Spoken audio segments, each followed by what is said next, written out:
সচ্ছল জীবনের আশায় অনেকেই পাড়ি জমাতে চান ইতালিতে। বৈধ পন্থার বাইরেও সাগর পাড়ি দিয়ে দেশটিতে প্রবেশের ঝুঁকিও নেন কেউ কেউ। তবে বৈধ পথে ইতালিতে অভিবাসন প্রত্যাশীদের জন্য সুখবর দিয়েছে দূতাবাস। সম্প্রতি 20,000-এর বেশি ওয়ার্কিং ভিসার আবেদন নিষ্পত্তি হয়েছে বলে জানান ইতালিতে নিযুক্ত বাংলাদেশের রাষ্ট্রদূত এটিএম রফিকুল হক। শুরু হয়েছে আবেদনকারীদের পাসপোর্ট ফেরত দেওয়ার কাজও। ভিসা প্রক্রিয়ার গতি বাড়াতে লোকবল বৃদ্ধির বিষয়েও দেশটির প্রশাসনের সাথে আলোচনা হয়েছে বলে জানান রাষ্ট্রদূত।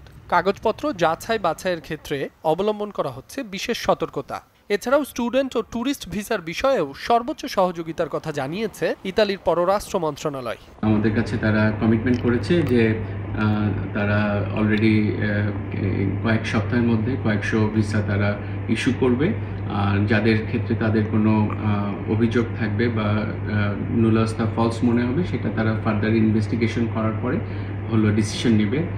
আর অতিরিক্ত পাসপোর্ট যেটা এখনো জমা আছে সে ব্যাপারেও আমরা যথেষ্ট দ্রুততার সাথে যেন বিষয়টা দেখা হয় সেটার উপরে গুরুত্ব আরোপ করেছি। বৈধ পথে দেশটিতে যাওয়ার পরামর্শ বসবাসরত প্রবাসীদের। আপনারা যখন ইতালিতে আসবেন যেন বৈধভাবে আসেন, অবৈধভাবে কেউ আসার চেষ্টা করবেন না এবং দালালের খপ্পরে পড়বেন না। আগামী 3 মাসের ভিতর সমস্ত কাগজগুলো যারা বৈধভাবে কাগজগুলো জমা দিয়েছে তাদের কাগজ পাওয়া যাবে, সেই সুখবরটুকু আসছে। আমরা আশাবাদী এটা নিয়ে যে ইতালির বাংলাদেশ এম্বাসি যে রয়েছে তারাও যাতে এটা নিয়ে একটা পদক্ষেপ নেয়। Desk report, channel 24।